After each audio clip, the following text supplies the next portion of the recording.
ढूंढ रही हूँ, मुझे मिल नहीं रही है। तो स्लाइड जो मैं आपसे शेयर कर लूंगी, इसकी हमारा सेकंड पेज है, पॉलिटिकल एंड कॉन्स्टिट्यूशनल डेवलप। और इसमें जो कल की है स्लाइड नहीं मिली हमें। सब मिल जाएंगे। अब बीच में कोई स्लाइड और कोई जो है ना रेलेवेंट बात नहीं करेगा, और से ये लेक्चर सुन लो, इम्पोर्टेंट है, इसमें बहुत सारी चीजें हैं। मिस आपकी स्लाइड बहुत ब्लर आ रही है। टीचर रिकॉर्डिंग ऑन नहीं है। रिकॉर्डिंग ऑन हो गई है। अच्छा रुक जाओ, थोड़ा सा मैं देखती हूँ। स्क्रीन बहुत ब्लर है। अभी आ बहुत जाएगा। ज्यादा। अब क्लियर है? नहीं मैम, अभी भी ब्लर है, जैसे नो फिल्टर लगा मैम, हुआ है, डार्क एंड ब्लर। मैं तो बहुत ज्यादा उसको clear कर दी है। हो रहा है नेट इशू आपका। बस लैपटॉप की स्क्रीन साफ करें। हाँ मैम, अब सही हो गया, अब वैसे सही हो आपका गया। नेट सही नहीं चल रहा। आप अपनी सही है स्क्रीन मैम, सही है। को जूम करें। अब दिख रहा है मैम, फेस टू 1958 to 17। क्योंकि इससे ज्यादा मैं जूम करूंगी ना इसको, स्क्रीन को, तो फिर वो नजर नहीं आएगा। अच्छा देखें मैम इसमें, क्लियर है स्क्रीन। और से सुनिए, जो आपका फेज टू है ना, ये 1958 से 71 तक का फेज है, ठीक है। अच्छा, बेसिकली ये बहुत लेंदी फेज है। इसको पढ़ने और समझने का तरीका ये है कि आपको माइंड में बहुत क्लियर ये होना चाहिए कि फेज टू जो है वो टू पार्ट्स में डिवाइडेड है। पहला पार्ट, हम टू पार्ट्स में क्यों डिवाइड कर रहे हैं? क्योंकि इसमें टू गवर्नमेंट जो है वो हम देख रहे हैं बनते हुए और खत्म होते हुए, ठीक है। और ये स्टार्ट हो रहा है मार्शल पीरियड से, और ये एंड हो रहा है सेपरेशन ऑफ ईस्ट पाकिस्तान पे, ठीक है, 1971। अच्छा, 1958 से 69 तक का जो टाइम पीरियड है वो जनरल अयूब खान का है, जो कि अ, अब बिल्कुल क्लास में कोई नहीं बोलेगा, माइक बिल्कुल ऑन नहीं होना चाहिए, हैंड रेस करना जस्ट। 1958 से 69 तक का जो टाइम पीरियड है वो जनरल अयूब खान का टाइम पीरियड है, जो कि फर्स्ट मार्शल लॉ था पाकिस्तान की पॉलिटिकल हिस्ट्री का। और उसके बाद कंटिन्यूअसली जो है वो सेकंड मार्शल लॉ जो स्टार्ट हो जाता है 1969 टू 71, ठीक है। अब 1958, जो हमने 1947 से 58 तक का टाइम पीरियड हमने पढ़ा था, उसमें हमने ये पढ़ा था कि वैसे तो फॉर्मेटिव फेज था, डेमोक्रेटिक फेज था, कि उसमें आम जो आवाम कि मतलब जो आम जो नुमाइंदे थे वो थे, बट वो इलेक्टेड नहीं थे, क्योंकि इस पूरे फेज में कोई इलेक्शंस नहीं हुए थे, पहली बात। दूसरी बात ये हमने पढ़ा था कि अर्ली लीडरशिप जो थी हमारे पास, बहुत जल्दी जो है वो आ, उसकी जैसे नेचुरल डेथ नहीं थी या कंट्रोवर्शियल थी, जैसे कायद आजम के बारे में कहा जाता है कि क्यों इस तरह से जो है वो नेग्लिजेंस की गई या जो भी थी, इग्नोरेंस हुई चीजों के हवाले से। तो एडमिनिस्ट्रेटिव पॉइंट ऑफ व्यू से बहुत सारी कंट्रोवर्शियल चीजें थी, जिसमें कि जैसे कि असैसिनेशन ऑफ लियाकत अली खान, ठीक है। अब इसमें जब आप क्लास में हम पढ़ेंगे और इसको हम डिस्कस अगर करें, टाइम मिलेगा तो फिर हम कुछ चीजें हैं, और आप खुद से भी जो है वो असैसिनेशन ऑफ लियाकत अली खान के बारे में अगर सर्च करें, फिर सैयद अकबर अली जिसने उनका मर्डर किया उसके बारे में पढ़ें, तो आपको चीजें जो है ना समझ आएंगी। इसके लिए खुद से आपको थोड़ा सा कोशिश करनी पड़ेगी, ठीक है। अच्छा, फिर देखें, अब अर्ली लीडरशिप जो है वो चली गई, पहला मसला ये हो गया। इसके बाद फिर कॉन्स्टिट्यूशन मेकिंग में बहुत ज्यादा टाइम लग गया, नेसेसरी डिले हुआ। और जब तक कॉन्स्टिट्यूशन बन के पहुंचा पाकिस्तान में, गवर्नमेंट में आया, तो वो टाइम ऐसा था कि कंट्री जो है ऑटोमेटिकली जो है वो माशाल्लाह की तरफ चला गया था। क्यों चला गया था? क्योंकि आफ्टर 51, 1951 टू 1958, अब आप देखें इसमें जो गवर्नमेंट और पॉलिटिक्स में जो चीजें हो रही है, जो पॉलिटिशियंस हैं, जो गवर्नमेंट सेटअप है, उसमें आप ये देखें कि वन बाय वन जो चेंजेस आ रहे हैं, जो लोग चेंज हो रहे हैं, जो प्राइम मिनिस्टर चेंज हो रहे हैं, तो वो पर्सनल एंड पॉलिटिकल बेनिफिट के लिए काम कर रहे हैं। इसमें आपको बहुत कम ऐसा लगेगा कि जिसने मुल्क और कौम के मफाद के लिए काम किया। अब ये वो फर्स्ट फेज था कि जिसमें चीजें सेट हो रही थी, बेस बन रही थी। अब जब बेस ही इतनी वीक बनी, तो लाजमी सी बात है ना कि जब उस बेस के ऊपर आप एक बिल्डिंग को कंस्ट्रक्ट करोगे तो वो तो किसी भी वक्त गिर जाएगी। तो यही वजह थी। अब आप जो चीजें देखते हैं ना, तो समझिए उन्हीं चीजों की प्रैक्टिस हो रही है, और वो चीजें मॉडर्न तो हो रही हैं। यानी चोरी अगर की, मर्डर किया फर्स्ट फेज में, तो चीजें अब दौर जो चल रहा है वो मॉडर्न हो रहा है ना, तो उसका मतलब है कि चोरी और करप्शन की तरीके भी मॉडर्न हो रहे हैं, वही चीज है। तो हिस्ट्री में जो चीज सेट हो गई, जो चीजें सेट हो गई, वो आगे अब बढ़ रही हैं। अब उसमें क्योंकि हम देखते हैं अपने मुल्क में, अगर हम निजाम देखें, कुछ फैमिलीज हैं वो रूल करती आ रही हैं, ऐसी बिजनेस में है कुछ फैमिलीज हैं, ऐसी पॉलिटिक्स में कुछ फैमिलीज हैं। तो यहाँ पे कुछ लोग जो है ना रूल करते आ रहे हैं, क्योंकि पाकिस्तान में जो रूल करने वाले लोग हैं वो अपर क्लास में आ जाते हैं। अगर हम अभी हम मौजूदा क्लास देखें, और वो अपर क्लास बहुत लिमिटेड क्लास है। मोस्टली जो आपके पास क्लास है वो मिडिल क्लास है, जो कि हाईली क्वालिफाइड, हाईली एजुकेटेड होती है, बट वो ज्यादातर जॉब्स जो है ना सर्विस प्रोवाइडर्स होते हैं, नौकरियां कर रहे होते हैं, नौकर होते हैं, सर्वेंट्स होते हैं, सर्विस प्रोवाइड कर रहे होते हैं। ठीक है, तो मतलब काम करने वाले लोग, सर्विस पर रखने वाले लोग नहीं होते हैं। और उसके बाद फिर लोअर लेवल आ जाता है। अभी मैंने कुछ दिन पहले पढ़ा है इसमें न्यूज़पेपर में, तो उसमें तकरीबन पाकिस्तान में जो 25 करोड़ आबादी, उसमें से 10 करोड़ लोग जो है वो गुर्बत का शिकार है। ठीक है, तो उसमें से जो तकरीबन बाकी रिमेनिंग जो 12-13 करोड़ लोग होंगे ना, तो वो मिडिल क्लास होंगे। और उसके अलावा जो थोड़े बहुत गिने चुने लोग होंगे, 1 करोड़ भी नहीं होंगे मेरे ख्याल से, तो लैक्स में ही होंगे, तो वो अपर क्लास में आते हैं आपके पास। और अपर क्लास आपकी बिजनेसमैन है, और बिजनेसमैन प्लस पॉलिटिशियंस है आपके पास। वही बिजनेसमैन है, वही पॉलिटिशियंस आपके पास है। तो यहाँ पे अब इसमें देखें, अब इस फेज में जो कुछ हुआ कि आपने देखा कि कॉन्स्टिट्यूशन के हवाले से कि पहली असेंबली आपकी डिसॉल्व हो गई, फिर दूसरी बनी तो प्राइम मिनिस्टर हटा दिए गए, फिर उसके बाद 56 से 58 तक प्राइम मिनिस्टर जो है बहुत तेजी से चेंज हो रहे हैं। सिकंदर मिर्जा जो प्रेसिडेंट बन गए according to the constitution of Pakistan 56, वो ये सोच रहे हैं कि अब ये सब कुछ होता रहा तो मुझे कौन नेक्स्ट टाइम जो है प्रेसिडेंट इलेक्ट करेगा। प्रेसिडेंशियल इलेक्शंस के लिए उनको फिक्र जो है सता रही है। उस फिक्र को देखते हुए ही उन्होंने जो है वो अयूब खान को इनवाइट किया कि आप बहरहाल कुछ इलाकों में कर्फ्यू लगाएं, मेरी पोजीशन सेव करें। बट अयूब खान का जो मशवरा था वो ये था कि पूरे मुल्क में मार्शल लॉ की जरूरत है, क्योंकि गवर्नमेंट जो है वो इस काबिल ही नहीं है कि वो ये सब चीजें जो है वो चला सके, कंट्रोल कर सके। तो बिलाखिर 7 अक्टूबर 1958 पाकिस्तान में फर्स्ट मार्शल लॉ इम्पोज कर दिया गया।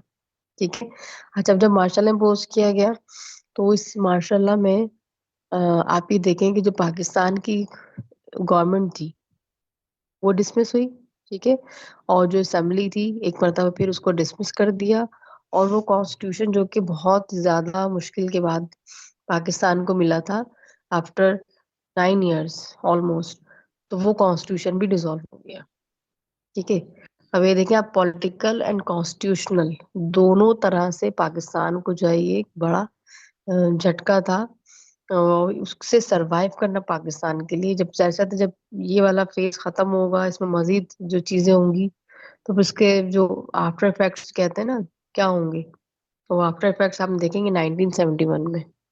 ठीक, इनिशियल स्टेप्स क्या है जनरल अयूब खान के, कि इन्होंने जो है वो जब असेंबली डिसॉल्व की, गवर्नमेंट डिसॉल्व की, डेमोक्रेटिक गवर्नमेंट थी, इलेक्टेड लोग मतलब अवाम के नुमाइंदे थे बैठे हुए, तो जब इस तरह से एक्ट किया जाता है कि इनको डिसमिस किया जाता है, डेमोक्रेटिक गवर्नमेंट को हटाया जाता है, तो फिर अवाम को एतमाद में लेना पड़ता है।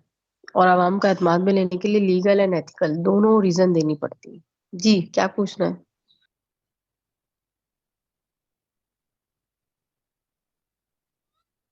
कुछ पूछना है किसी को? हैंड रेस किया हुआ है, किसने किया है? बस आप रिकॉर्डिंग अर्जित ऑन का कर। हाथ खड़ा हो गया। बेटा रिकॉर्डिंग ऑन नहीं है। तो मैं रिकॉर्डिंग ऑन नहीं है। अब हो गई। मैंने कर हुई नहीं है वो रिकॉर्डिंग, अब स्टार्ट हो गई, रीस्टार्ट किए। अच्छा, इसमें देखें फिर अब जो अ, जब भी मार्शल लॉ लगता है, चाहे वो अयूब खान का हो, याया खान का हो, या फिर कोई किसी का भी हो पाकिस्तान की, अगर हम पॉलिटिकल हिस्ट्री देखें, तो उसमें फिर आपको अवाम को एतमाद में लेना पड़ता है, यानी अपने मार्शल लॉ की रीजंस देनी पड़ती हैं जो कि लीगल और एथिकल होती हैं, यानी अखलाकी और कानूनी होती हैं। ठीक है, अब अखलाकी रीजन तो जो है वो ये थी कि अयूब खान जो है जब आए इक़्तिदार में, तो मतलब जब उन्होंने मार्शल लॉ इम्पोज किया, तो उन्होंने जो है वो आवाम से कहा कि भाई मुल्क में जो है वो इलीगल चीजें हो रही थी, करप्शन थी, और जो पॉलिटिशियंस थे वो बहुत ज्यादा इलीगल एक्टिविटीज में जो है वो इन्वॉल्व थे, महंगाई हो गई थी, इस चक्कर में स्मगलिंग वगैरह हो रही थी। तो जो लास्ट में जो हमने देखे कि जैसे मलिक फिरोज खान नून प्राइम मिनिस्टर थे या मुख्तलिफ जो मिनिस्टर्स थे अयूब खान वगैरह, इनको फिर इस वजह से जो है वो अरेस्ट भी किया गया कि ये लोग जो है वो इलीगल चीजों में और स्मगलिंग वगैरह में इस तरह की चीजों में इन्वॉल्व है। तो इनको अरेस्ट किया जाएगा और उसके बाद इनकी जो है वो कार्रवाई की जाएगी। अच्छा, यहाँ पे एक चीज और मैं आपको बताऊं जो कि बहुत जरूरी है, कि सिकंदर मिर्जा जिन्होंने अयूब खान को इनवाइट किया था कि अयूब खान आएंगे कुछ दिन के लिए और अयूब खान जो है वो चीजों को सेटल कर देंगे, उसके बाद फिर उसके बाद जो है फिर अयूब खान चले जाएंगे और सिकंदर मिर्जा जो है वो परमानेंटली यानी इलेक्ट हो जाएंगे फॉर नेक्स्ट 4 इयर्स और 5 इयर्स जो है वो प्रेसिडेंट बन जाएंगे। बट जब अयूब खान ने इक्तिदार संभाला, इक्तिदार में आए, मार्शल ने इम्पोज किया, तो 7 अक्टूबर को and just after 20 days means 27 अक्टूबर 1958 अयूब खान जो है वो उन्होंने कुछ अपने जो लोग थे उनको सिकंदर मिर्जा के घर भेजा कुछ डॉक्यूमेंट्स के साथ। और उसके बाद जो है वो अ, फिर सिकंदर मिर्जा से कहा गया कि अब आप जो है अपना सामान समेटें और आपको जो है वो पाकिस्तान से बाहर डिपोर्ट किया जा रहा है, और उनको लंदन भेज दिया गया। और फिर आप ये देखें कि जो सिकंदर मिर्जा थे उनको जो है ना वो पाकिस्तान में नहीं आ सके वापस, जिन्होंने इतना सारा ड्रामा किया कि उन्होंने पूरा पॉलिटिकल फेज जो है वो उसको डिसॉल्व करवाया, अयूब खान को अथॉरिटीज दी कि ये सेव करके और बाद में जो है सिकंदर मिर्जा के लिए सेफ साइड जो है वो बना देंगे और वो प्रेसिडेंट इलेक्ट हो जाएंगे। बट क्योंकि इलीगल के लिए इलीगल चीज थी तो उन्होंने एक दूसरे को जो है वो अब यहाँ पे, और उसकी रीजन क्या थे अयूब खान की, कि अयूब खान कहते थे कि जब तक मेरे पास कंप्लीट पावर्स नहीं होंगी तो मैं जो है वो किस तरह से अवाम के भलाई के लिए काम कर सकता हूँ। तो उसके लिए जरूरी है कि सिकंदर मिर्जा जो है वो भी घर जाए। और अब यहाँ पे तमाम अथॉरिटीज जो थी वो अयूब खान के पास थी। ठीक है, अब अयूब खान जो है उन्होंने अवाम को एतमाद में लिया कि हम जो है वो चीजों को सही करेंगे, और इसलिए जो है मार्शल ने इम्पोज किया गया, क्योंकि इनके जो अवामी नुमाइंदे थे वो तो उस काबिल ही नहीं थे कि वो अवाम के लिए कुछ करते। तो यहाँ पे फिर उस चीज को सेटल करने के लिए, लोगों को सेटिस्फाई करने के लिए अयूब खान ने जो कुछ इनिशियली चीजें इंट्रोड्यूस करवाई, जैसे इसमें एब्डो के नाम से एक ऑर्डिनेंस था, क्योंकि कॉन्स्टिट्यूशन तो डिसॉल्व हो चुका था। तो एब्डो की फुल फॉर्म है elective bodies disqualification order. Basically ये जो ऑर्डर था, ये जो ऑर्डिनेंस था, ये इलेक्टिव बॉडीज मींस के पॉलिटिशियंस के लिए था, और वो पॉलिटिशियंस जिन पे चार्जेस थे इलीगल एक्टिविटीज के, इस ऑर्डर के अकॉर्डिंग जो है उनको अरेस्ट किया गया और उनके खिलाफ जो है वो कार्रवाई शुरू की गई। इसी तरह से पोडो था, ठीक है, एब्डो एंड पोडो इसकी प्रोनाउंसिएशन है। पब्लिक ऑफिसेज डिस्क्वालिफिकेशन ऑर्डर ये सिविल सर्वेंट्स के लिए था, और ये 1959 में इंट्रोड्यूस करवाया गया। और इसका मकसद जो सिविल सर्वेंट्स इलीगल एक्टिविटीज में इन्वॉल्व थे तो उनके खिलाफ जो है कार्रवाई की गई। तकरीबन 3,000 के करीब जो सर्वेंट्स उनको डिसमिस किया गया और टर्मिनेट वगैरह किया गया। ठीक है, इसी तरह से फिर आप देखें सबसे इम्पोर्टेंट चीज इनके दौर में जो है ये बीडी सिस्टम यानी बेसिक डेमोक्रेसी सिस्टम जो है 1959 में इंट्रोड्यूस करवाया जा रहा है। ठीक है, अच्छा अब इसको गौर से सुनिएगा, बेसिक डेमोक्रेसी सिस्टम क्या है, जिसे उर्दू में बुनियादी जमहूरियतों का निजाम कहते हैं। यानी आप ये देखिए डेमोक्रेसी का वर्ड यहाँ पे यूज किया जा रहा है, एक ऐसा सिस्टम इंट्रोड्यूस करवाया जा रहा है कि जिसमें लोगों को ये इख्तियार दिया जा रहा है, यानी लोगों को गवर्नमेंट का हिस्सा बनाया जा रहा है। ठीक है, जैसे कि आज के दौर में आप लोकल बॉडी गवर्नमेंट सिस्टम देखते हैं, तो इसी तरह से ये पाकिस्तान की पॉलिटिकल हिस्ट्री का फर्स्ट सिस्टम था, जो अब उसकी शक्ल जो है बदलते बदलते लोकल गवर्नमेंट जो है वो उसकी शक्ल बन गई है। ठीक है, अच्छा ये वाला जो सिस्टम है ज्यादातर इस पे जो एम्फेसाइज किया जाता है वो मिलिट्री पीरियड में किया जाता है, क्योंकि उसकी वजह ये है कि ये ऐसे सिस्टम्स के अकॉर्डिंग जो है वो जो आवाम होती है उनको लोअर टू अपर लेवल जो है वो अथॉरिटीज डिस्ट्रीब्यूट की जाती हैं। उसकी वजह ये होती है कि जिस लेवल का जो इशू उस लेवल पे उसको रिजॉल्व कर लिया जाए, क्योंकि अगर उनको उस लेवल पे रिजॉल्व ना किया जाए तो फिर जो ऊपर हायर अथॉरिटी है उनके लिए मसला बन सकती है, क्योंकि लोग फिर उनके पास जाएंगे। तो इसलिए लोगों को उसी लेवल से lower to upper level authorities deliver की जाती हैं, ताकि वो अपने लेवल के इश्यूज को वो सॉल्व कर सकते हैं। तो बेसिक डेमोक्रेसी सिस्टम जो है वो भी इसी तरह से था, और एक ट्रायंगल शेप, ये जो लोअर लेवल से स्टार्ट होके जब ये अपर लेवल पे जाती है तो ये ट्रायंगल शेप जो है बन जाती है। जैसे कि यूनियन काउंसिल था, फिर तहसील काउंसिल था, इसी तरह से फिर इस तरह से ये होते होते ये प्रोविंशियल लेवल तक पहुंच जाती है। ठीक है, तो यूनियन काउंसिल में तो लोकल जो मेंबर्स थे इलाकों के, उनको इलेक्ट किया गया। फिर उनका जो चेयरमैन, उनके जो चेयरमैन थे यूनियन काउंसिल्स के, वो फिर तहसील काउंसिल के मेंबर्स थे। इस तरह से स्टेप बाय स्टेप जो है एक दूसरे को इलेक्ट करते जाते हैं, और फिर कमिश्नर, और फिर जो है ये आगे अ, आगे तक ये चीजें चलती हैं। तो बेसिक डेमोक्रेसी सिस्टम जो है इसके टोटल 80,000 मेंबर्स थे। ठीक है, 40,000 from east Pakistan and 40,000 from west Pakistan. और इन डेमोक्रेसीज जो बीडी इसके जो मेंबर्स थे वो बीडी मेंबर्स कहलाते थे। इन बीडी मेंबर्स को जो इलेक्ट करता था वो प्रेसिडेंट, यानी जो हायर अथॉरिटी थी वो करता था। तो उस वक्त अयूब खान जो है वो हेड ऑफ द स्टेट भी थे और हेड ऑफ द गवर्नमेंट भी थे, जो कि मार्शल इम्पोज हुआ था।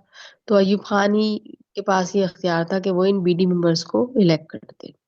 ठीक है, अब इसमें एक चीज और थी कि फिर जब ये बीडी मेंबर्स इलेक्ट हो जाते, ये अपना काम तो करते, लेकिन इनके पास एक और रिस्पॉन्सिबिलिटी थी कि फिर जब भी इलेक्शन होंगे प्रेसिडेंटशिप के लिए, तो उस प्रेसिडेंटशिप में ये एज ए इलेक्टोरल कॉलेज अपना रोल प्ले करेंगे।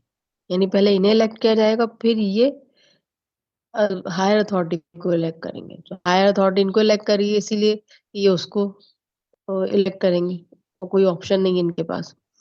तो बज़ाहिर तो यहाँ पे लोगों को इख्तियारात दिए गए और लोगों को जो है वो हुकूमत साजी का हिस्सा बनाया गया, बट उसके पीछे रूल ये था कि फिर इन्होंने उस हायर अथॉरिटी को री इलेक्ट करना था।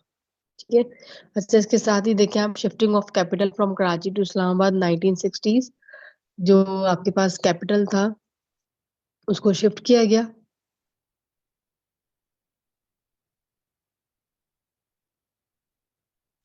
शिफ्टिंग ऑफ कैपिटल जो ये स्टार्ट हुआ था काम 1960 से, और ये कंप्लीट हुआ था 1966 तक। ठीक है, इसमें सबसे पहले जो शिफ्टिंग हुई थी वो कैपिटल, डायरेक्टली कैपिटल की थी, उसके बाद फिर फेडरल ऑफिसेस थे उसको शिफ्ट किया गया था। तो यहाँ पे कराची से इस्लामाबाद कैपिटल को क्यों शिफ्ट किया गया था? सुन रहे हैं आप? कोई जवाब दे सकता है इसका, कि क्यों डिसाइड किया गया कैपिटल जो है वो कराची से इस्लामाबाद मूव होना चाहिए? इसलिए हो रहा क्योंकि और कराची पोर्ट के पास था और खतरा था कि कैपिटल पे अटैक ना हो जाए। हम्म, सही। इन- और की वजह से, क्योंकि इस्लामाबाद की लोकेशन बहुत ज्यादा ये सबसे बड़ा खतरा तो यही था ना, पोर्ट वाला, जो पोर्ट करीब है, और एयर डिफेंस का मतलब इधर वो नहीं रख सकते। और पाकिस्तान की ज्यादातर मिलिट्री इस्लामाबाद की तरफ है, इसलिए। हम्म, जी, और कौन बोल रहा था? हम कहते हैं इस्लामाबाद को इस तरह से डिजाइन करा हुआ है कि वहाँ पे ब्लॉक्स बनाए हुए हैं, जैसे अपना वो जो वॉशिंगटन के अंदर जैसे बना हुआ है। इसलिए इसको कहा जाता है क्योंकि स्पेशली इससे पहले इस्लामाबाद नाम का कोई शहर नहीं था पाकिस्तान का। यस। स्पेशली जो है वो डिजाइन किया गया और बनाया गया है एज ए कैपिटल। और आप ये देखें, इसको बनाने में बहुत ज्यादा इन्होंने जो है वो इन्वेस्टमेंट की अमाउंट लगाया इसके अंदर। अच्छा, इसमें जो रीजन थी, दो रीजन बताए जाते हैं। जो पहली रीजन अयूब खान की तरफ से, दूसरी रीजन जो है वो पॉलिटिशियंस की तरफ से। अयूब खान की रीजन ये थी कि कराची जो है, अब क्योंकि इंडिया पाकिस्तान के ताल्लुकात खराब हो चुके थे 48 में, और उसके बाद से कंटिन्यू वो जो रिलेशन थे वो बेटर नहीं थे। तो अयूब खान जो थे वो ये कहते थे कि कभी भी अगर इंडिया और पाकिस्तान की वॉर होती है तो फिर कराची जो है वो बहुत इकोनॉमिकल हब है। कराची पोर्ट वगैरह है यहाँ पे, तो कराची को जो इजीली टारगेट किया जा सकता है। तो कैपिटल भी अगर यही हुआ तो फिर नुकसान ज्यादा होगा। इसी तरह से फिर तो इसका उन्होंने कहा कि इसके लिए जरूरी है कि हम इसको आगे मूव करें, और फिर हम उसको ऐसी जगह ले गए जो कि ऊंचे ऊंचे पहाड़ है जहाँ पे, उस तरह से ऐसा एरिया हमने जो है वो डेवलप किया और उसको हमने कैपिटल बना दिया। अच्छा, जो इनके जो अगेंस्ट में लोग थे, ये जो पॉलिटिशियंस थे, वो ये कहते थे कि कराची से इस्लामाबाद ले जाने की वजह ये है कि इस्लामाबाद जो है वो रावलपिंडी के करीब है, यानी वहाँ पे जीएचक्यू है, जनरल हेडक्वार्टर है। तो इसलिए जो है वो ज्यादा आसानी है कि कैपिटल जो है उसको शिफ्ट कर दिया जाए। ठीक है, अब इसमें ये वाली बात भी सही हो सकती है, क्योंकि जो भी पाकिस्तान में इक़्तिदार में आता है तो वो आता 3 महीने के लिए, लेकिन जाता वो 11, कम से कम 11 साल के बाद है। ठीक है, तो ये जैसे गवर्नमेंट जब चेंज हुई है, पहला मार्शल लगा आपके पास, तो इन्होंने भी यही आवाम से वादा किया कि जल्द से जल्द जो वो न्यू इलेक्शंस करा के डेमोक्रेटिक गवर्नमेंट को रिस्टोर यानी बहाल कर दिया जाएगा। बट आप भी देखें कि अभी ये जो स्टेप्स ले रहे हैं कि इन्होंने ऑर्डिनेंस जो है वो इशू किए हैं, फिर इसके बाद एक नया सिस्टम इंट्रोड्यूस करवा दिया, फिर इसी तरह से कैपिटल जो है वो शिफ्ट किया जा रहा है। ठीक है, अब ये जितने भी स्टेप्स इन्होंने लिए, इसके बाद इन्होंने जो नेक्स्ट स्टेप था वो बहुत इंपॉर्टेंट था, रेफरेंडम ऑफ 1960s। जी जैद, क्या पूछना है?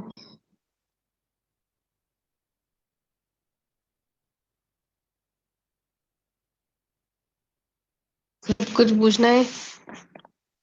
अच्छा, इसमें देखें नेक्स्ट स्टेप जो आपके पास है वो रेफरेंडम है 1960s का। अच्छा, ये जो 1960s का जो रेफरेंडम है, ये रेफरेंडम बेसिकली ये प्रेसिडेंटशिप के लिए है।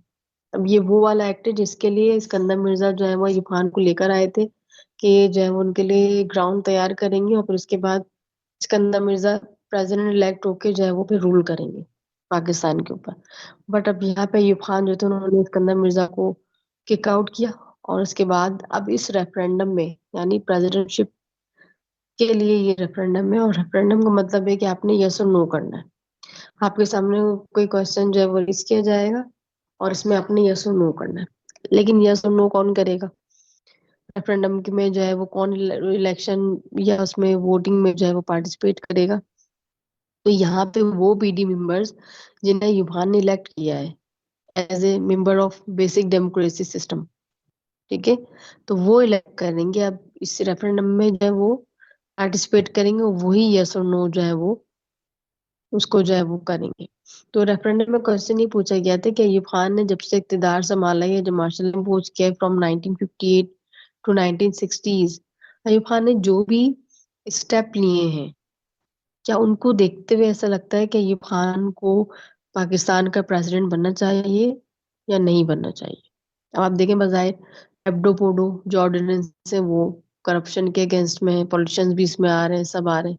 ठीक है, इसी तरह से भी बीडी सिस्टम इंट्रोड्यूस करवाया जा रहा है कि लोगों को इख्तियार दिए जा रहे हैं। फिर कैपिटल शिफ्टिंग की बात की जा रही है, लोगों को बताया जा रहा है कि भाई हमें इंडिया से खतरा है और पाकिस्तान जो है वो उसके ऊपर बड़ी थ्रेट है, तो वो हमें शिफ्ट करना है। इस्लामाबाद जो है वो एक बड़ा शहर बनाया जा रहा है, उसको डेवलप किया जा रहा है। ठीक है, अच्छा, इसमें कहा जाता है जैसे जब इस्लामाबाद यहाँ बन रहा है तो पूरी जो बाकी दुनिया थी ना वो और टेक्नोलॉजी वगैरह में जो है ना वो आगे निकल रही थी, यहाँ ये शहर बना रहे थे। ठीक है, और इसकी कोई एग्जाम्पल भी है कि वो कोई आए थे तो अयूब खान ने बड़े फखरी अंदाज में उनको बताया कि हमने इस्लामाबाद का ये प्लान, जैसे कि शाह फैसल थे शायद, तो उनको बताया कि इस्लामाबाद जो है उसको डेवलप किया जा रहा है, हमारा ये प्लान है। और बड़े फख्र से उनकी तरफ देखा कि वो उनको शाबाशी देंगे, बट उन्होंने कहा कि आप शहर आबाद कर रहे हैं, बाहर की जो दुनिया है वो एटॉमिक वेपन्स और दूसरी टेक्नोलॉजीज की तरफ जो है बहुत तेजी से मूव कर रही है। तो ये जो है कि मतलब हम कुछ स्टेप पीछे चलते हैं, जिसकी वजह से जो है वो फिर हम बाकी डेवलपमेंट में पीछे रह जाते हैं। तो बहरहाल यहाँ पे वज़ाहिर सारे स्टेप्स बहुत अच्छे थे, जो लोग थे उनके फेवर में जा रहे थे, अवाम के लिए अयूब खान काम कर रहे थे, पहली बात। और दूसरी बात ये कि बेसिक डेमोक्रेसीज मेंबर थे, बीडी मेंबर्स जो थे, तो उनके ऊपर ये प्रेशर था कि जिसने उन्हें इलेक्ट किया उन्हें उसी को इलेक्ट करना है। ठीक है, एहसन आपकी क्लास के हैं? एहसन नवाज।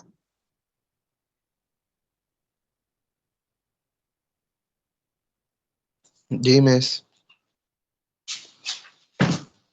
मैं फिर तो इसका जो रिजल्ट आना था वो यस में आना था।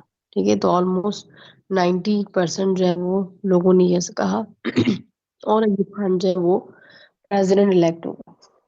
मैंने आपसे स्टार्ट में कहा था कि जब मार्शल लॉ इम्पोज किया जाता है टू रीजन देनी पड़ती है, पहली होती है एथिकल और दूसरी होती है लीगल।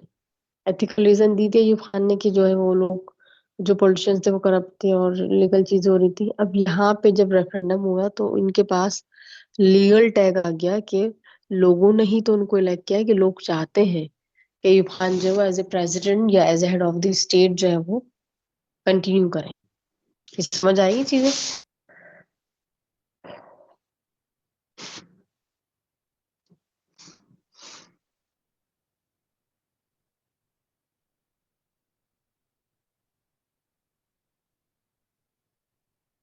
अच्छा, अब इसमें देखें कि अ, जो अब जब अयूब खान जो है उन्होंने खुद को लीगली सिक्योर कर लिया, तो यहाँ पे अब अयूब खान जो है अब वो कॉन्स्टिट्यूशन के हवाले से काम कर रहे हैं कि मुल्क में कॉन्स्टिट्यूशन नहीं है, तो हुकूमती मामला विदाउट कॉन्स्टिट्यूशन तो नहीं चल सकते।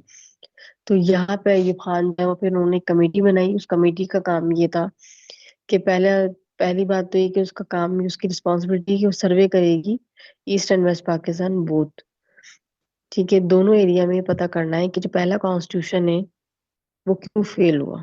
ठीक है, और सेकंड रिस्पॉन्सिबिलिटी है कि वो ये भी पता करना है कि पाकिस्तान का फर्स्ट डेमोक्रेटिक फेज है वो क्यों फेल हो गया, क्यों नहीं चल सका और क्यों मार्शल इम्पोज हो गया।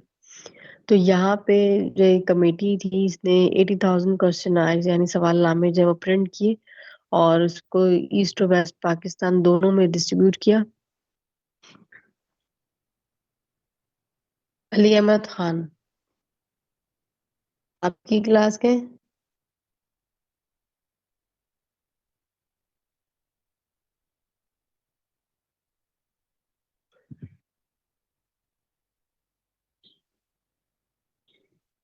ये मैं ऐड तो कर रही हूँ क्लास में, लेकिन अगर आप क्लास के नहीं है जो भी है तो काइंडली डिस्टर्ब मत कीजिएगा क्लास को। अच्छा, इसमें देखें फिर 80,000 क्वेश्चन आंसर जो है वो तकरीबन वो प्रिंट किए गए, लोगों को दिए गए, बट जस्ट 28,000 जो लोग थे दोनों साइड से उन्होंने इसमें पार्टिसिपेट किया।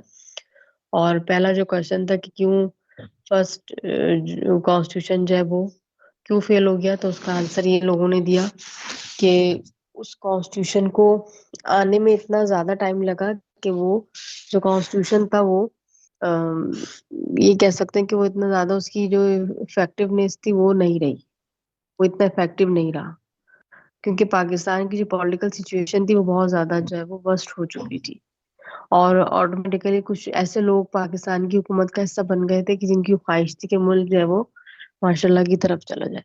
ठीक है, इसी तरह से फिर सेकंड रीजन कि पहला डेमोक्रेटिक फेज जो है वो क्यों फेल हो गया, तो उसकी वजह ये थी कि उस पूरे डेमोक्रेटिक फेज में लोगों को डायरेक्टली अपने जो मेंबर्स थे उनको इलेक्ट करने का मौका नहीं मिला। वेट कीजिएगा एक मिनट।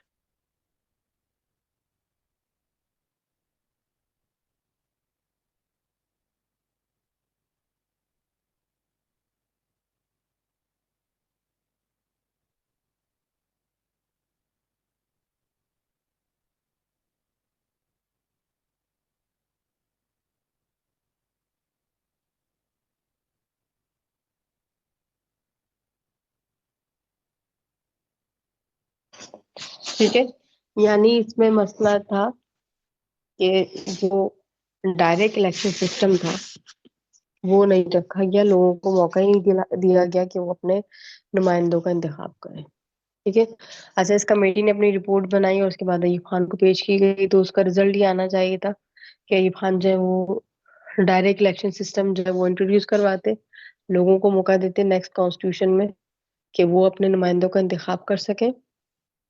ठीक है, और दूसरा ये कि इसमें जो है वो जो उन्होंने पॉइंट आउट की चीजें उसके ऊपर काम करना चाहिए था। बट मसला ये था कि अगर डायरेक्ट इलेक्शन सिस्टम होता तो फिर अयूब खान जो नेक्स्ट टाइम जो है इलेक्ट नहीं हो सकते थे।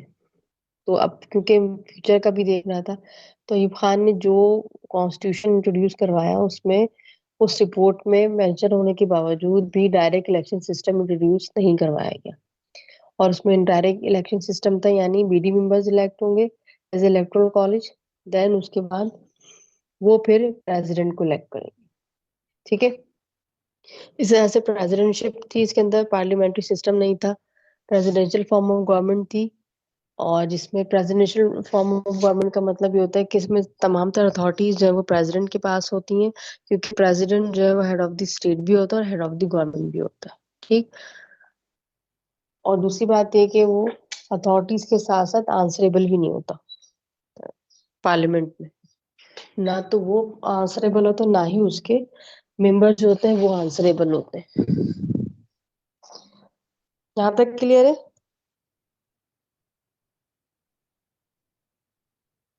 Yes miss. इसमें कोई क्वेश्चन पूछना है? ये समझ में आ रहा है चल रहा है यूब खान की गवर्नमेंट में?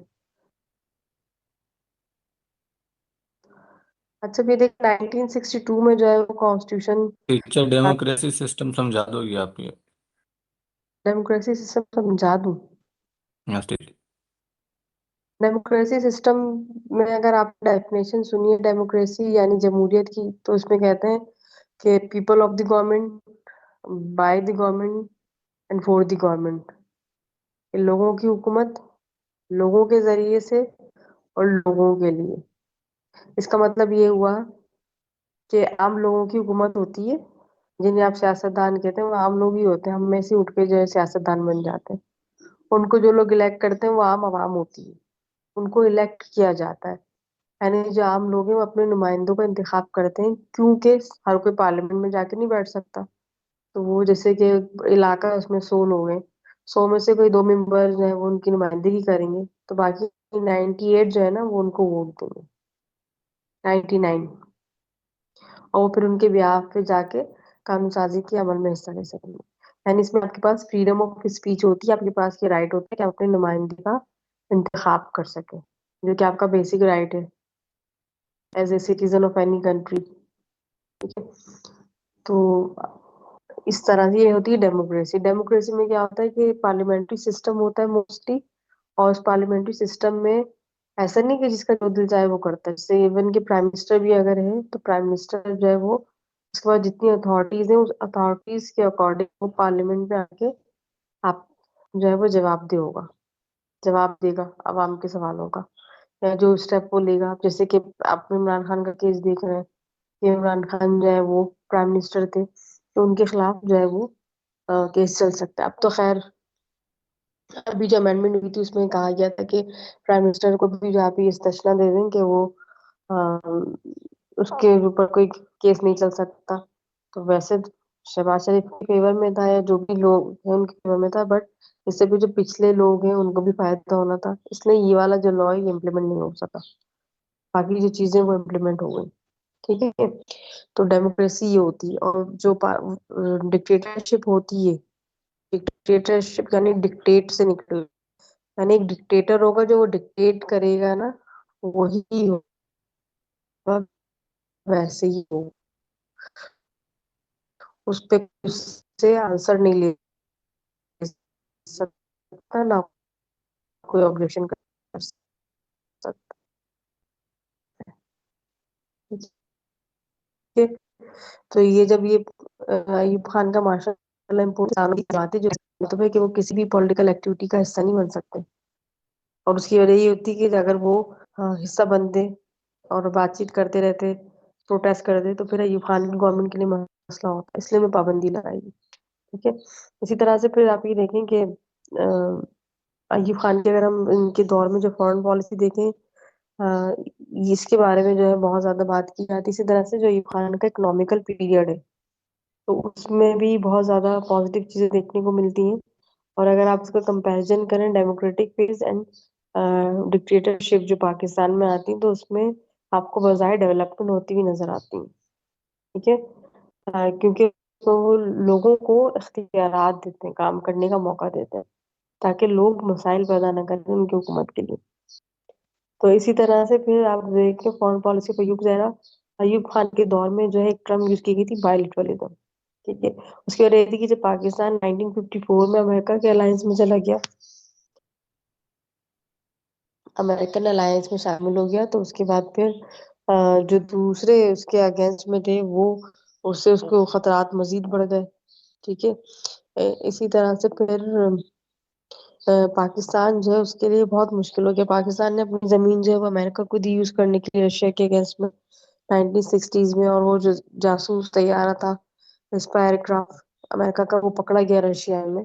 तो फिर रशिया ने थ्रेट किया पाकिस्तान को, जब अगर ऐसी कोई एक्टिविटी हुई तो पाकिस्तान के अगेंस्ट वो एक्शन ले सकता है। ठीक है, इसी तरह से फिर 1962 में जो है वो इंडिया और चाइना की बॉर्डर इशू पे जो है वॉर हुई।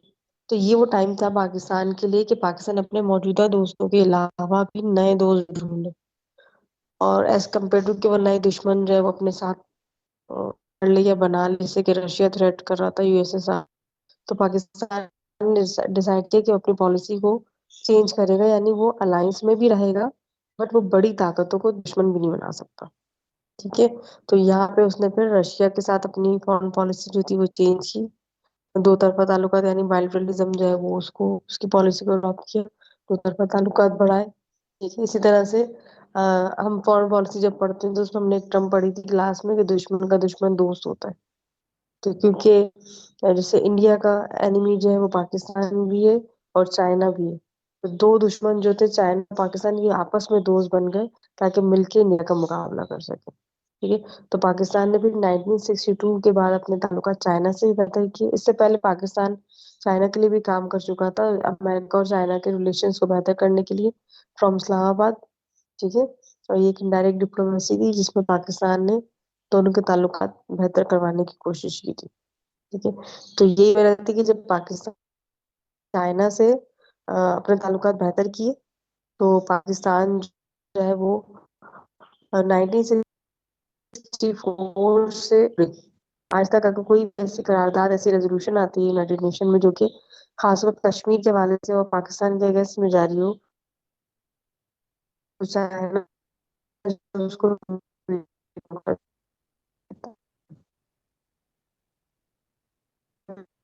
अपने उस resolution को पाकिस्तान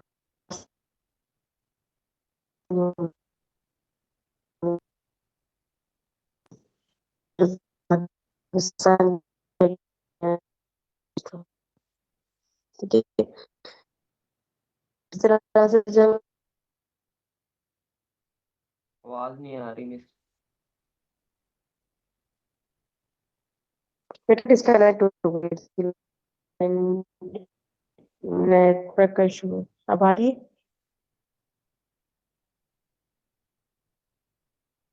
मिस आपकी आवाज कट रही है। आवाज आ रही है?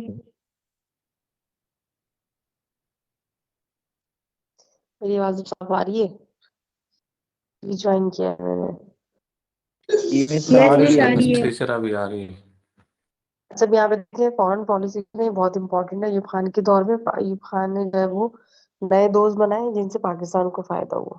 ठीक है, इसी तरह से आप देखें फिर जो इकोनॉमिकल पीरियड है अयूब खान का, उसमें कहा जाता है अयूब खान के दौर में पाकिस्तान में कहा जाता है कि ग्रीन रेवोल्यूशन आया, क्योंकि अयूब खान ने एग्रीकल्चर सेक्टर में, क्योंकि पाकिस्तान सिर्फ एग्रीकल्चर पे ही डिपेंड कर रहा था, तो उसमें न्यू टेक्नोलॉजी जैसे कि मशीनरी वगैरह इंट्रोड्यूस करवाई, और फिर जो खाद वगैरह थी बीज थे इस तरह के, तो उसके हवाले से जो है वो बाहर से वो ट्रेंड लेकर आए और उसको पाकिस्तान में जो है वो एग्रीकल्चर सेक्टर में उसको अप्लाई किया, जिससे पाकिस्तान का एग्रीकल्चर सेक्टर जो डेवलप हुआ, उसने ग्रो किया।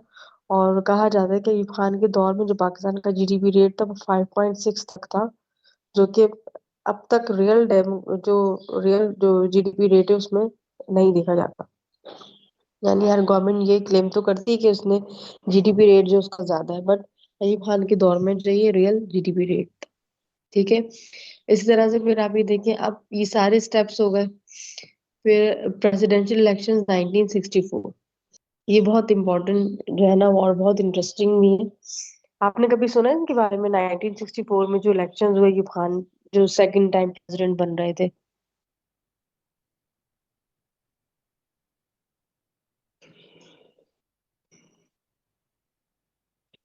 कुछ भी नहीं पढ़ते हैं यस ना मिस। क्लास।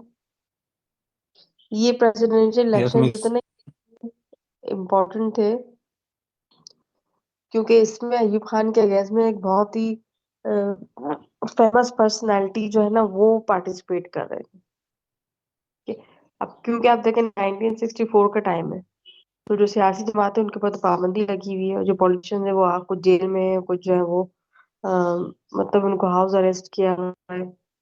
तो अब ऐसी कौन सी शख्सियत है जो अयूब खान का मुकाबला कर सकती है? ठीक है, तो यहाँ पे जो पॉलिटिशियंस थे उन्होंने सोचा कि हम तो पार्टिसिपेट नहीं कर सकते, बट किसी ऐसी पर्सनालिटी को लेकर आए जो एटलीस्ट अयूब खान को टफ टाइम दे। क्योंकि उन्हें पता था कि क्योंकि इलेक्टोरल कॉलेज जो है, जो बीडी मेंबर्स हैं वो अयूब खान ने ही इलेक्ट किए हैं, तो वो अयूब खान को ही इलेक्ट करेंगे, उनके ऊपर ही प्रेशर है। तो हारना तो है जो भी शख्स आए, बट ये कि एटलीस्ट टफ टाइम जो है वो अयूब खान को मिलना चाहिए। तो इस सिलसिले में इन सबने जो एक वो सर्चिंग की, तो उसमें जो नाम सामने आया है वो मोहतरमा फातिमा जिन्ना का था। ठीक है।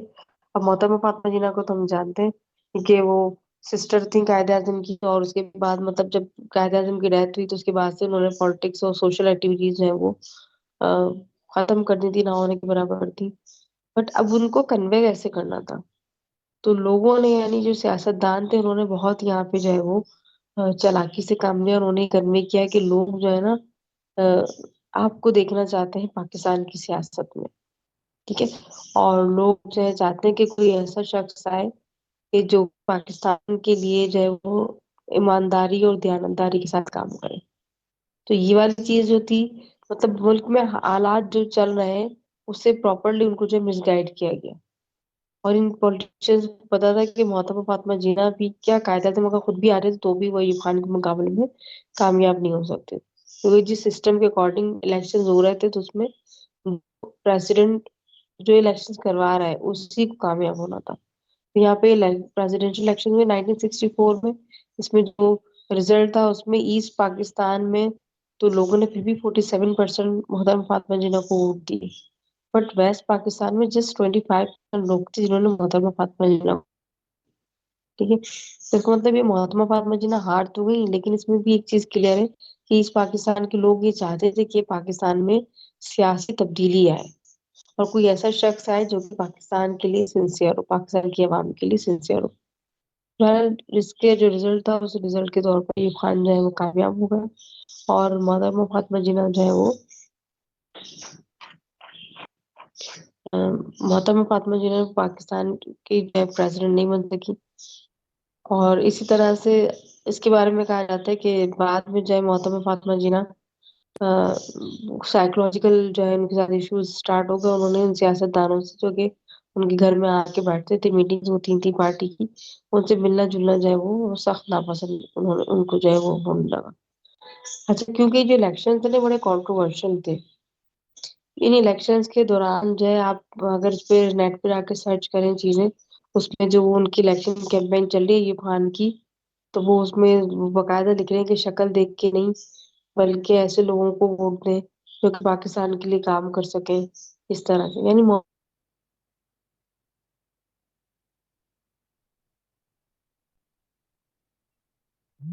और पॉलिटिकल बेनिफिट की बात आ रही है तो फिर उनके लिए भी ट्रेटर्स यानी गद्दार और इस तरह के मुख्तलिफ वर्ड्स हैं वो यूज किए जा रहे हैं, और बहुत ज्यादा इनको जो है वो मोहतरमा फातिमा जिन्ना के अगेंस्ट जो है वो उन्होंने पूरी मुहिम चलाई। ठीक है। अच्छा, इसके बाद अब आप देखें कि अयूब खान जो है वो पाकिस्तान के प्रेसिडेंट बन गए सेकंड टाइम के लिए, जो कि 1964 से 1969 तक का टाइम पीरियड है। जी क्या पूछना है?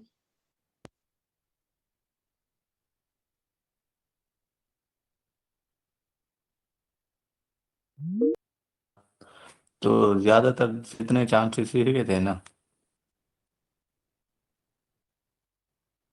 डेमोक्रेसी सिस्टम यानी जो बीडी मेंबर्स जो थे ना वो उसका क्राइटेरिया ही ऐसा था कि उनको अयूब खान अगर इलेक्ट करेगा तो फिर वो प्रेशराइज होंगे कि वो ही अयूब खान को ही इलेक्ट करें। ये डायरेक्ट डेमोक्रेसी नहीं थी, ये डायरेक्ट Yes. डेमोक्रेसी यानी डेमोक्रेसी का नाम देके डिक्टेटरशिप ही थी एक तरह से। अच्छा। ये समझाने की कोशिश की जा रही थी कि लोग जो है वो समझ लें कि उनको अथॉरिटी दी गई है ताकि वो अयूब खान को काम करने दें। ठीक है। इसके बाद आप देखेंगे एक बहुत बड़ा इवेंट हो रहा है, इंडो पाक वार 1965, पहली बकायदा इंडिया पाकिस्तान की जंग है। ठीक है।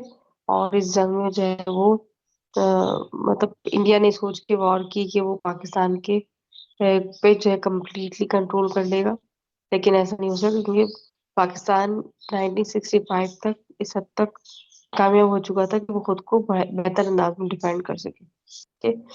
सेकेंड वर्ल्ड वार के बाद कहा जाता है कि ये दूसरी बड़ी टैंक्स की लड़ाई थी जिसमें 300 टैंक्स जो है वो इंडिया के थे और 200 जो है वो पाकिस्तान के पास थे, और दोनों मुल्कों की आर्मी जो है वो बहुत से इलाकों में एक दूसरे के वो कंट्रोल कर चुकी थी।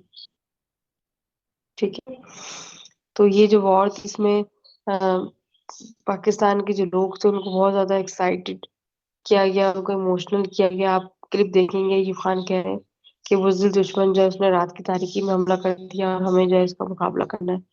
सब लोग जो थे ना उन्होंने इस जंग में जो है वो बहुत ज्यादा इन्वेस्ट किया। लोगों ने अपना सरमाया निकाल के जो है वो उनको दे दिया। ठीक है। अच्छा, ये जो वॉर थी चलती रही। ठीक है। और आफ्टर 23 डेज जो है ये फिर खत्म हुई, क्योंकि इसमें जो हमने अयूब खान ने जो एक पॉलिसी अडॉप्ट की थी बाइलिटरलिज्म की, अब वो यहाँ पे काम आ रही है कि अयूब खान की गवर्नमेंट जो है जो वॉर हो रही है उसमें रशिया जो है वो थर्ड पार्टी का रोल जो है वो प्ले कर रहा है। ठीक है। और रशिया ने इनके दरमियान सीज फायर करवाया।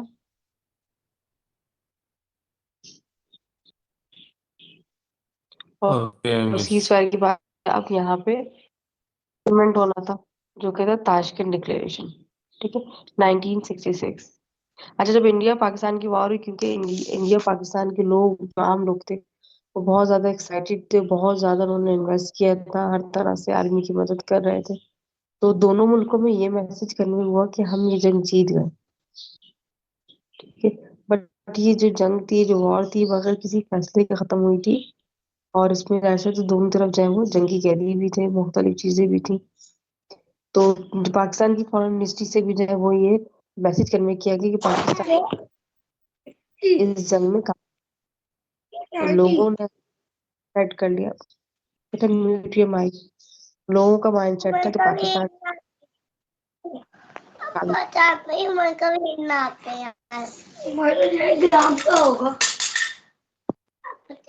ग्राम का ही होगा ये।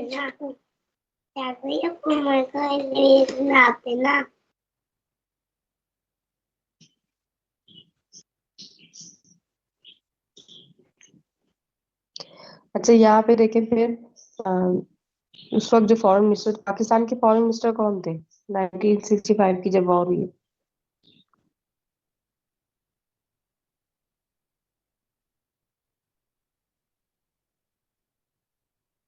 था भाई, कौन थे फॉरेन मिनिस्टर? या होलक, नहीं, जियाउल हक तो आर्मी में थे ना। जुल्फिकार। जुल्फिकार अली भुट्टो थे।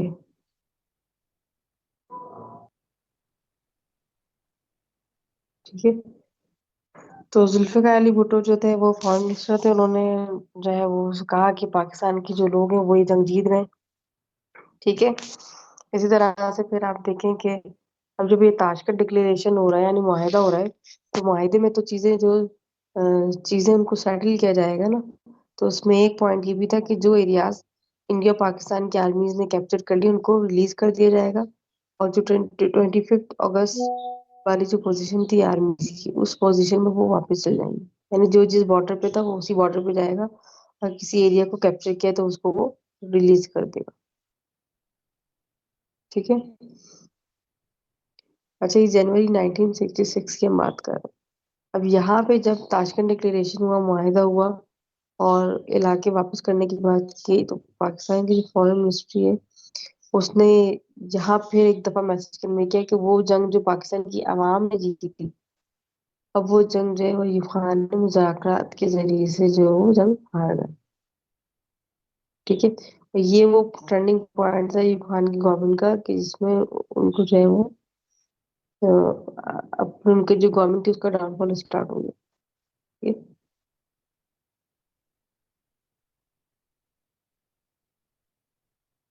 अब इसमें देखिए 1966 में एक तरफ तो ये चीजें हो रही हैं कि लोग उनके खिलाफ हो रहे हैं कि भाई हम जंग जीत गए, और उसके बाद जो हम फिर हार गए। आसिफ तो ऑलरेडी मीटिंग में मौजूद है। आसिफ के नाम से कौन जो है मीटिंग अटेंड कर रहा है, ज्वाइन कर रहा है?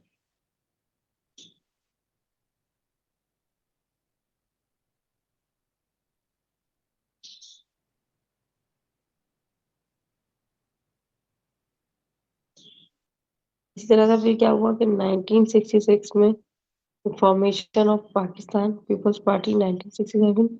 अच्छा, यहाँ पे जो जुल्फिकार अली भुट्टो थे उन्होंने कहा कि अयूब खान ने जो है वो अवाम के जज्बात का जो है और उसकी जीत का सौदा कर लिया, हम इनका जवाब जो उनको सियासत के मैदान में देंगे। और उन्होंने अपनी जो मिनिस्टरशिप थी उससे रिजाइन कर दिया। ठीक है, उसके बाद फिर 1967 में जो है वो पाकिस्तान पीपल्स पार्टी नवंबर 1967 जो है वो स्टार्ट हो रही है। ठीक है, एक नई सियासी जमात। इस तरह से पीडीएम पाकिस्तान डेमोक्रेटिक मूवमेंट जो है वो स्टार्ट हुई जमहूरी दौर की जो तहरीक थी।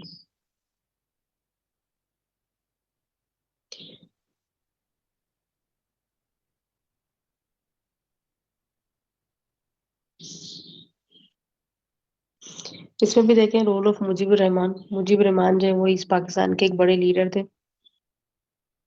अच्छा, ये जब पीडीएम स्टार्ट हो रही इसमें मुख्तलिफ पॉलिटिकल पार्टीज इन्होंने अलायंस किया, और अलायंस करने के बाद यानी इत्तेहाद करने के बाद जब अयूब खान के खिलाफ एक्शन करी, क्योंकि 31 अगस्त 1966 तक उनकी पाबंदी थी, वो पाबंदी अब खत्म हो चुकी थी।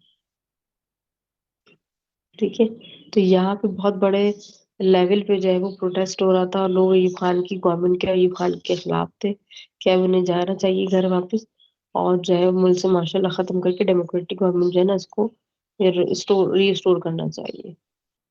तो इसमें इस अयूब खान ने देखा कि जब उनके खिलाफ मुखालफत बहुत ज्यादा हो रही है, तो अयूब खान ने एक राउंड टेबल कॉन्फ्रेंस जो है वो कॉल की, और उसमें तमाम लीडर्स जो थे उनको इनवाइट किया।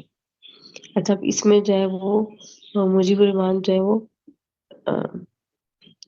जेल में बंद थे, उनके ऊपर केस चल रहा था, बट जो है वो मुजीबुर रहमान ने शर्त रखी कि वो अगर इस कॉन्फ्रेंस में शिरकत करेंगे तो वो हथकड़ियों के साथ नहीं कर सकते। तो यहाँ पे मुजीबुर रहमान को स्पेशली जो है वो जेल से रिलीज किया गया। ठीक है, और उसके बाद वो जब ईस्ट पाकिस्तान गए, तो वहां से पाकिस्तान वापस आने के लिए उन्होंने एक बहुत बड़े जलसे से खिताब किया है।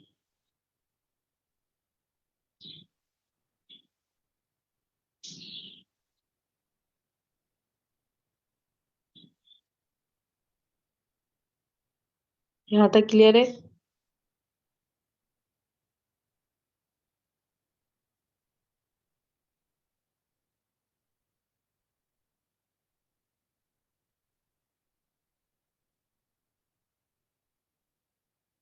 यस मीन्स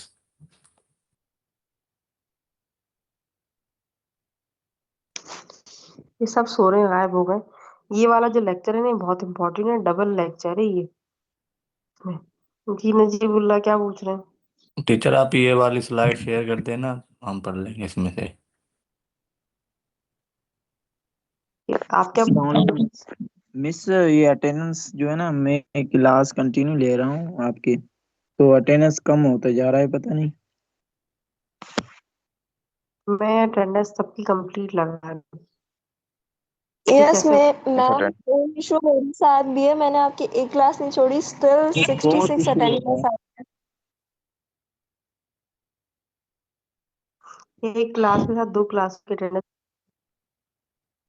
तो आप वो दोनों की एब्सेंट मार्क कर देती हैं, लेकिन मैंने तो कोई छोड़ी भी नहीं है, फिर क्यों 66 शो हो रही है अटेंडेंस?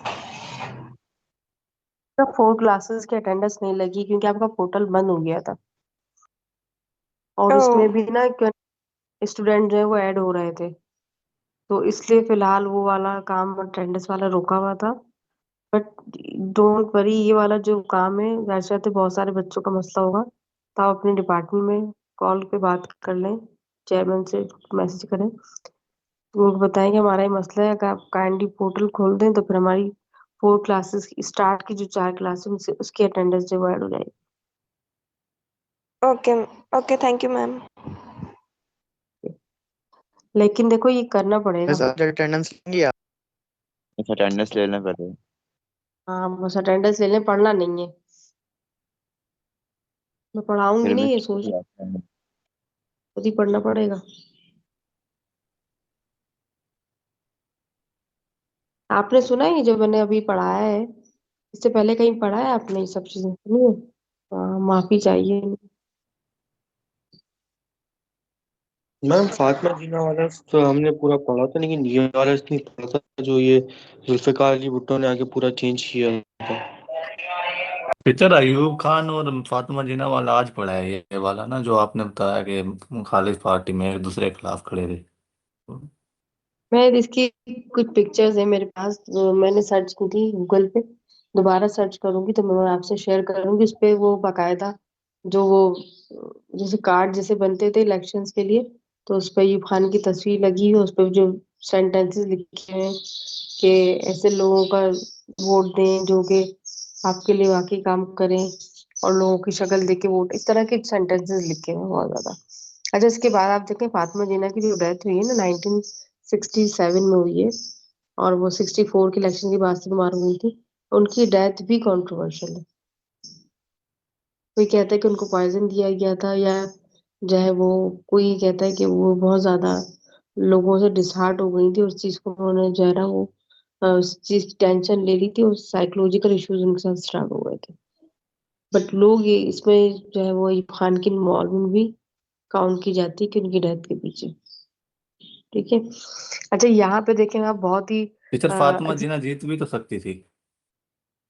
फातिमा जिन्ना जब जीत सकती नहीं बेटा, जब जो वोट देने वाले लोग थे ना, उन पे प्रेशर नहीं होता कि आपने जो है ना अयूब खान को ही वोट देना है।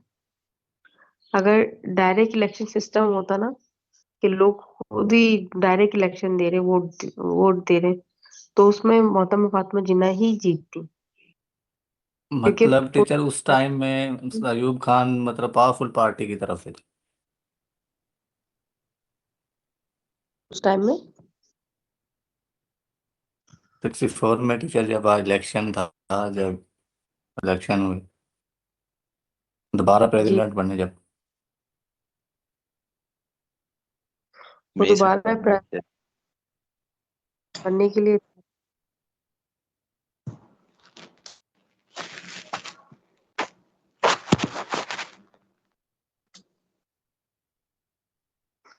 अच्छा, यहाँ पे देखिए मुजीब रहमान जो थे ना, जब राउंड कॉन्फ्रेंस कॉल की गई तो मुजीब रहमान जेल में थे, और उन पे जेल में मुकदमा कौन सा था, तो मुकदमा मुल्क से गद्दारी का मुकदमा था। ठीक है। मुजीब रहमान का तो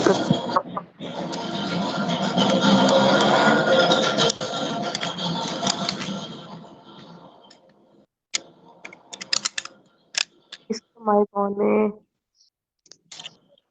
यहाँ पे स्पेशली जो है मुजीब रहमान को रिलीज किया गया। रिलीज होने के बाद वो ईस्ट पाकिस्तान गए, वहाँ उन्होंने ढाका में जो एक बड़ा जलसा किया, और वहाँ लोगों को लिया कि हम जो है, और हमारी जो है अपनी जबान है, ठीक है, हेलो। और हम जो है वो अलग हो।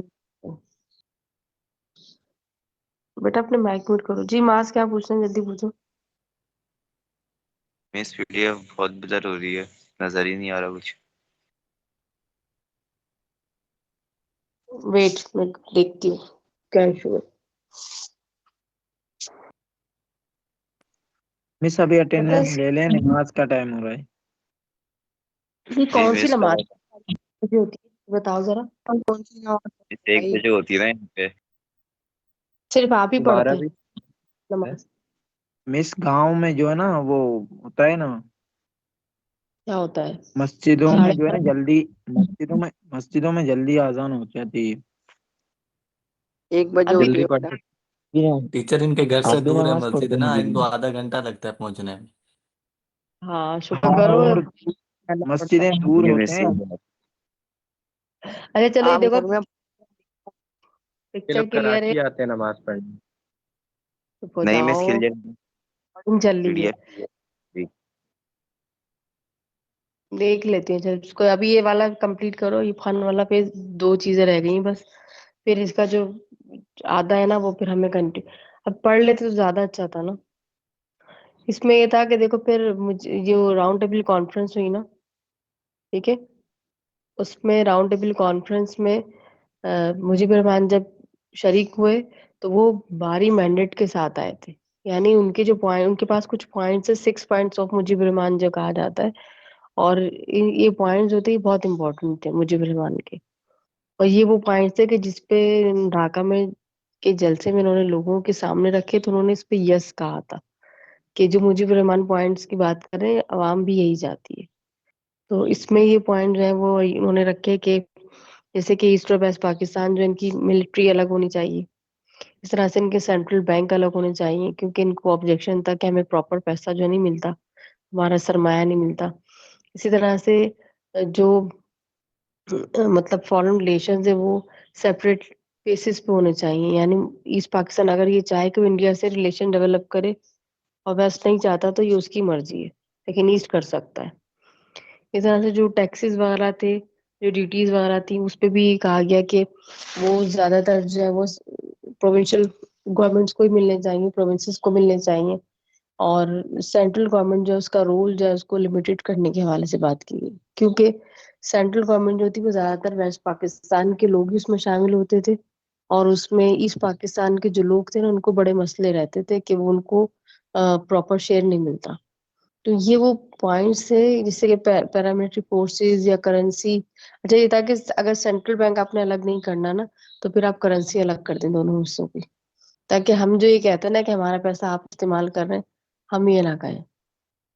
तो ये वो मसले थे जो कि इन्होंने राउंड टेबल कॉन्फ्रेंस में रखे। क्या ये मेरे 6 पॉइंट्स अगर आप मान लेते हैं तो हम जो अयूब खान को सपोर्ट करने को तैयार है।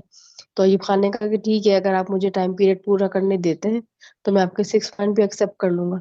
बट जो दूसरे लीडर्स थे उन्होंने इन पॉइंट्स को सीड्स ऑफ सेपरेशन का नाम दिया, यानी अलहदगी के बीज। यानी मुजीब रहमान जिन पॉइंट्स की बात कर रहे थे, हसीब एक मिनट, वो पॉइंट जो है वो अलहदगी की तरफ जो है लोगों को लेके जा रहे थे, यानी सेपरेशन की जो है वो एक तरह से उसकी बात की जा रही थी। जी क्या पूछ रहे हैं हसीब, क्या कह रहे हैं? मैंने सुना था कि ये लोग जो थे, जैसे हमारा भी कैपिटल इस्लामाबाद है, ये लोग बोल रहे थे कि वो ईस्ट पाकिस्तान का अलग कैपिटल होना चाहिए और वेस्ट का अलग होना चाहिए।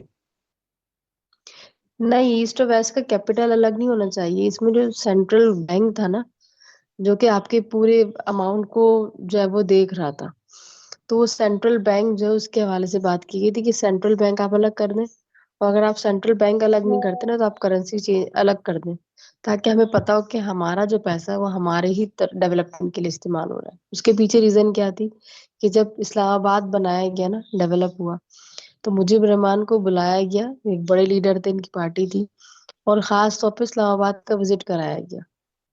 तो जब उन्होंने इस्लामाबाद को देखा ना कितना डेवलप एरिया बन गया है, इतनी इसमें डेवलपमेंट, इतना पैसा लगा है, तो मुजीब रहमान ने अयूब खान से कहा कि इस्लामाबाद से जूट की खुशबू आती है, यानी जो उनका रॉ मटेरियल था ना ईस्ट पाकिस्तान का, जो टाट होता है, टाट सुतली, कि उन्होंने कहा कि यहाँ से इस्लामाबाद से उस टाट की खुशबू आती है, यानी आपने हमारा सरमाया सारा वेस्ट।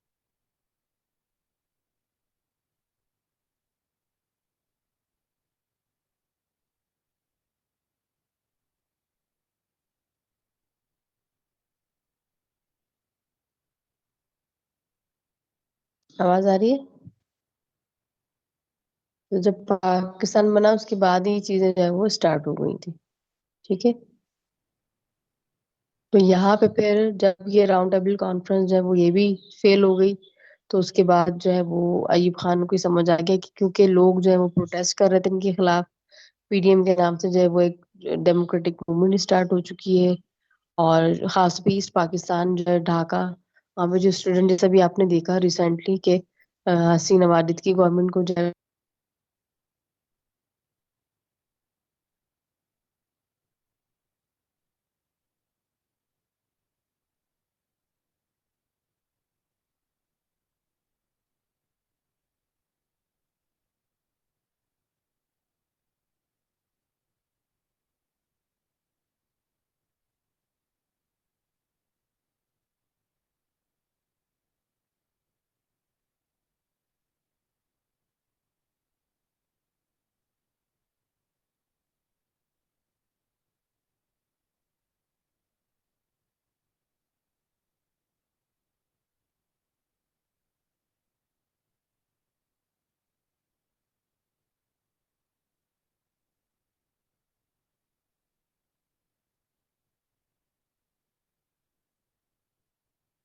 जनरल याह्या खान को, और उनसे कहा कि आप कुछ हिस्सों में मार्शल लगा दें ताकि हालात कंट्रोल आए। बट सेम आंसर जैसे अयूब खान ने कहा था कि कुछ हिस्सों में नहीं बल्कि पूरे मुल्क में मार्शल की जरूरत पड़ेगी। यानी अब अयूब खान जो है स्क्रीन उनकी, चली गई है। हाँ बस अब इसीलिए मैं बगैर स्क्रीन के आपको पढ़ा रही हूँ। यहाँ पे एंड करते हैं, बाकी जो है रह गया वो फिर हम कंटिन्यू करेंगे नेक्स्ट वीक में। ठीक है, जीमेल तो अयूब जीमेल खान गवर्नमेंट थी वो, मतलब उसका एंड हुआ 25 मार्च 1969 को, और ऑन द सेम डे जो है वो याह्या खान जो थे उन्होंने इक़्तिदार संभाला। और एज यूजुअल जैसे कि जब मिलिट्री गवर्नमेंट आती है, डिक्टेटरशिप आती है, तो वो सारी चीजें डिसमिस हो जाती हैं। ऐसे ही जो भी चीज सेटअप अयूब खान का था, इवन कि जो कॉन्स्टिट्यूशन था दूसरा, वो कॉन्स्टिट्यूशन भी जो है वो डिसॉल्व कर दिया गया। और याह्या खान ने कहा कि अब हम एक नया सेटअप, नया प्लान देंगे जो कि फ्यूचर डेमोक्रेटिक गवर्नमेंट के लिए होगा। ठीक है, अब यहाँ पे इसको हम स्टॉप कर रहे हैं 1969 पे। 69 टू 71 जो है हम इसको फिर कंटिन्यू करेंगे। इसमें कुछ पूछना है तो पूछ लो। ये मैम 69 याद रहेगा।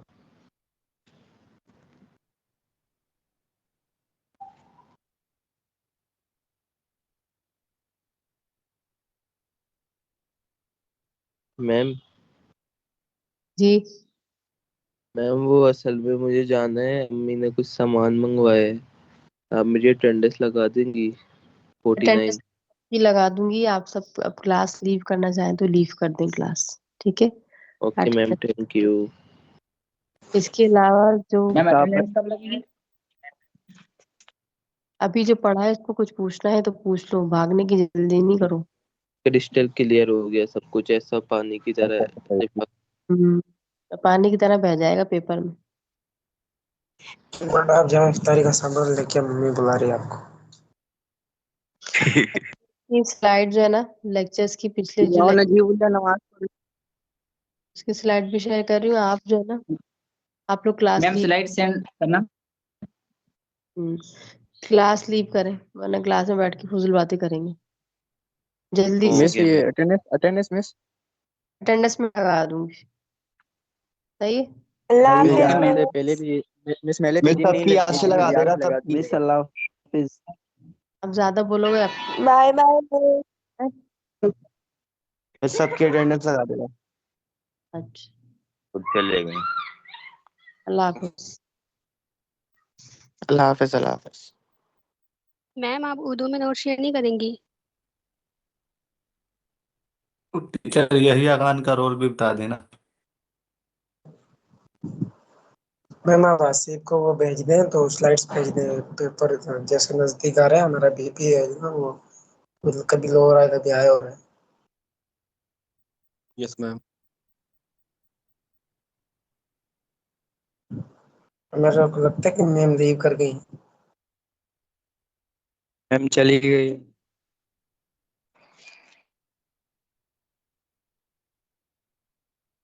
हाँ भाई, सबको होली मुबारक।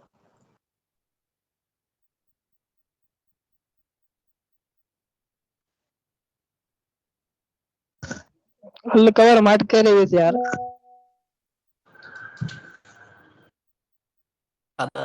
सब बनी के मुंह दी तरफ ईद मुबारक।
है।